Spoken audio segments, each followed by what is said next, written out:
The Masque of the Red Death by Edgar Allan Poe. The Red Death had long devastated the country. No pestilence had ever been so fatal or so hideous. Blood was its avatar and its seal, the redness and the horror of blood. There were sharp pains and sudden dizziness, and then profuse bleeding at the pores.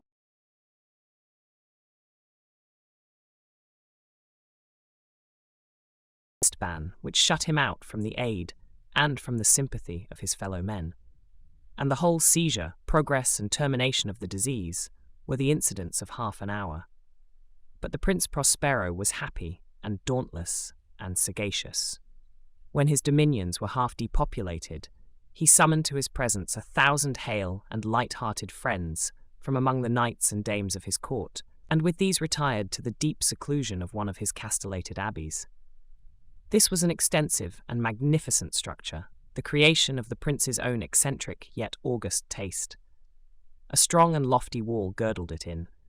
This wall had gates of iron. The courtiers, having entered, brought furnaces and massy hammers and welded the bolts. They resolved to leave means neither of ingress nor egress to the sudden impulses of despair or of frenzy from within. The abbey was amply provisioned. With such precautions, the courtiers might bid defiance to contagion. The external world could take care of itself. In the meantime, it was folly to grieve or to think. The prince had provided all the appliances of pleasure. There were buffoons, there were improvisatori, there were ballet dancers, there were musicians, there was beauty, there was wine. All these and security were within. Without was the Red Death. It was towards the close of the 5th or 6th month of his seclusion, and while the pestilence raged most furiously abroad, that the Prince Prospero entertained his 1,000 friends at a masked ball of the most unusual magnificence. It was a voluptuous scene, that masquerade. But first let me tell of the rooms in which it was held. These were 7, an imperial suite. In many palaces, however, such suites form a long and straight vista, while the folding doors slide back nearly to the walls on either hand, so that the view of the whole extent is scarcely impeded. Here the case was very different, as might have been expected from the Duke's love of the bizarre. The apartments were so irregularly disposed that the vision embraced but little more than one at a time. There was a sharp turn at every 20 or 30 yards, and at each turn a novel effect. To the right and left, in the middle of each wall, a tall and narrow Gothic window looked out upon a closed corridor which pursued the windings of the suite. These windows were of stained glass, whose colour varied in accordance with the prevailing hue of the decorations of the chamber into which it opened. That at the eastern extremity was hung, for example, in blue, and vividly blue were its windows. The second chamber was purple in its ornaments and tapestries, and here the panes were purple. The third was green throughout, and so were the casements. The fourth was furnished and lighted with orange, the fifth with white, the sixth with violet. The 7th apartment was closely shrouded in black velvet tapestries that hung all over the ceiling and down the walls, falling in heavy folds upon a carpet of the same material and hue. But in this chamber only, the colour of the windows failed to correspond with the decorations. The panes here were scarlet, a deep blood colour. Now in no one of the 7 apartments was there any lamp or candelabrum, amid the profusion of golden ornaments that lay scattered to and fro or depended from the roof. There was no light of any kind emanating from lamp or candle within the suite of chambers. But in the corridors that followed the suite, there stood, opposite to each window, a heavy tripod bearing a brazier of fire that projected its rays through the tin.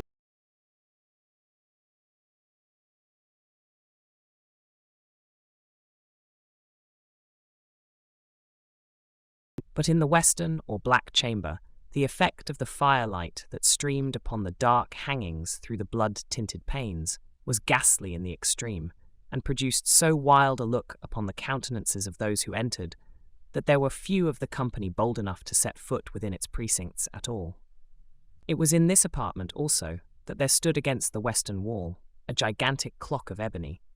Its pendulum swung to and fro with a dull, heavy, monotonous clang, and when the minute hand made the circuit of the face and the hour was to be stricken, there came from the brazen lungs of the clock a sound which was clear and loud and deep and exceedingly musical, but of so peculiar a note and emphasis that, at each lapse of an hour, the musicians of the orchestra were constrained to pause momentarily in their performance to hearken to the sound, and thus the waltzers perforce ceased their evolutions, and there was a brief disconcert of the whole gay company. And, while the chimes of the clock yet rang, it was observed that the giddiest grew pale, and the more aged and sedate passed their hands over their brows as if in confused reverie or meditation. But when the echoes had fully ceased, a light laughter at once pervaded the assembly. The musicians looked at each other and smiled as if at their own nervousness and folly, and made whispering vows, each to the other, that the next chiming of the clock should produce in them no similar emotion. And then, after the lapse of 60 minutes, which embrace 3,600 seconds of the time that flies, there came yet another chiming of the clock, and then with the same disconcert and tremulousness and meditation as before. But, in spite of these things, it was a gay and magnificent revel. The tastes of the Duke were peculiar. He had a fine eye for colours and effects. He disregarded the decora of mere fashion. His plans were bold and fiery, and his conceptions glowed with barbaric lustre. There are some who would have thought him mad. His followers felt that he was not. It was necessary to hear and see and touch him to be sure that he was not. He had directed in great part the movable embellishments of the 7 chambers upon occasion of this great fete, and it was his own guiding taste which had given character to the masqueraders. Be sure they were grotesque. There were much glare and glitter and piquancy and phantasm, much of what has been since seen in Hernani. There were arabesque figures with unsuited limbs and appointments. There were delirious fancies such as the madman fashions. There were much of the beautiful, much of the wanton, much of the bizarre, something of the terrible, and not a little of that which might have excited disgust. To and fro in the 7 chambers there stalked, in fact, a multitude of dreams, and these, the dreams, writhed in and about, taking hue from the rooms, and causing the wild music of the orchestra to seem as the echo of their steps. And anon, there strikes the ebony clock which stands in the hall of the velvet, and then, for a moment, all is still, and all is silent, save the voice of the clock. The dreams are stiff frozen as they stand, but the echoes of the chime die away. They have endured but an instant, and a light, half-subdued laughter floats after them as they depart. And now again the music swells, and the dreams live, and writhe to and fro more merrily than ever, taking hue from the many tinted windows through which stream the rays from the tripods. But to the chamber which lies most westwardly of the 7, there are now none of the maskers who venture, for the night is waning away, and there flows a ruddier light through the blood-coloured panes, and the blackness of the sable drapery appalls, and to him whose foot falls upon the sable carpet there comes from the near clock of ebony a muffled peal, more solemnly emphatic than any which reaches their ears, who indulged in the more remote gaieties of the other apartments. But these other apartments were densely crowded, and in them beat feverishly the heart of life, and the revel went whirlingly on until at length there commenced the sounding of midnight upon the clock. And then the music ceased, as I have told, and the evolutions of the waltzers were quieted, and there was an uneasy cessation of all things as before. But now there were 12 strokes to be sounded by the bell of the clock, and thus it happened, perhaps, that more of thought crept, with more of time, into the meditations of the thoughtful among those who revelled. And thus, too, it happened, perhaps, that before the last echoes of the last chime had utterly sunk into silence, there were many individuals in the crowd who had found leisure to become aware of the presence of a masked figure which had arrested the attention of no single individual before. And the rumour of this new presence having spread itself whisperingly around, there arose at length from the whole company a buzz or murmur, expressive of disapprobation and surprise, then, finally, of terror, of horror, and of disgust. In an assembly of phantasms such as I have painted, it may well be supposed that no ordinary appearance could have excited such sensation.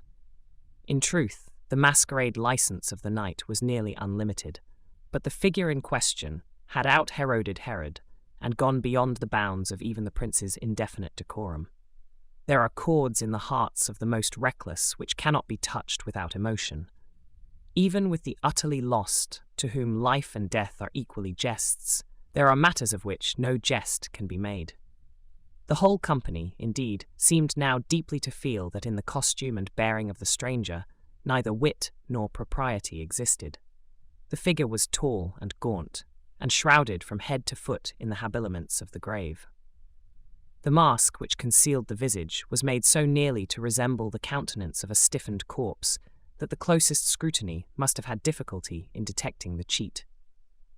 And yet all this might have been endured, if not approved, by the mad revellers around. But the mummer had gone so far as to assume the type of the Red Death. His vesture was dabbled in blood, and his broad brow, with all the features of the face, was besprinkled with the scarlet horror. When the eyes of the Prince Prospero fell upon this spectral image, which, with a slow and solemn movement, as if more fully to sustain its role, stalked to and fro among the waltzers, he was seen to be convulsed, in the first moment with a strong shudder either of terror or distaste. But in the next, his brow reddened with rage. "Who dares," he demanded hoarsely of the courtiers who stood near him, "who dares insult us with this blasphemous mockery? Seize him and unmask him, that we may know whom we have to hang at sunrise from the battlements." It was in the eastern or blue chamber in which stood the Prince Prospero as he uttered these words. They rang throughout the 7 rooms loudly and clearly, for the prince was a bold and robust man, and the music had become hushed at the waving of his hand. It was in the blue room where stood the prince, with a group of pale courtiers by his side. At first, as he spoke, there was a slight rushing movement of this group in the direction of the intruder, who at the moment was also near at hand, and now, with deliberate and stately step, made closer approach to the speaker. But from a certain nameless awe with which the mad assumptions of the mummer had inspired the whole party, there were found none who put forth hand to seize him, so that, unimpeded, he passed within a yard of the prince's person. And while the vast assembly, as if with one impulse, shrank from the centres of the rooms to the walls, he made his way uninterruptedly, but with the same solemn and measured step which had distinguished him from the first, through the blue chamber to the purple, through the purple to the green, through the green to the orange, through this again to the white, and even thence to the violet, ere a decided movement had been made to arrest him. It was then, however, that the Prince Prospero, maddening with rage and the shame of his own momentary cowardice, rushed hurriedly through the 6 chambers, while none followed him on account of a deadly terror that had seized upon all. He bore aloft a drawn dagger, and had approached, in rapid impetuosity, to within 3 or 4 feet of the retreating figure, when the latter, having attained the extremity of the velvet apartment, turned suddenly and confronted his pursuer. There was a sharp cry, and the dagger dropped gleaming upon the sable carpet, upon which, instantly afterwards, fell prostrate in death the Prince Prospero.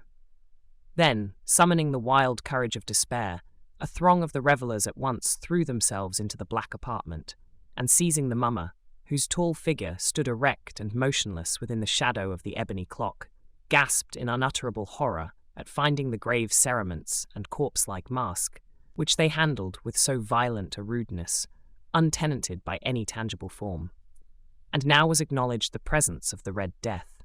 He had come like a thief in the night, and one by one dropped the revellers in the blood-bedewed halls of their revel, and died each in the despairing posture of his fall, and the life of the ebony clock went out with that of the last of the gay, and the flames of the tripods expired, and darkness and decay and the Red Death held illimitable dominion over all. Thank you for listening to the Glowing Monkey Systems production of Edgar Allan Poe's The Masque of the Red Death.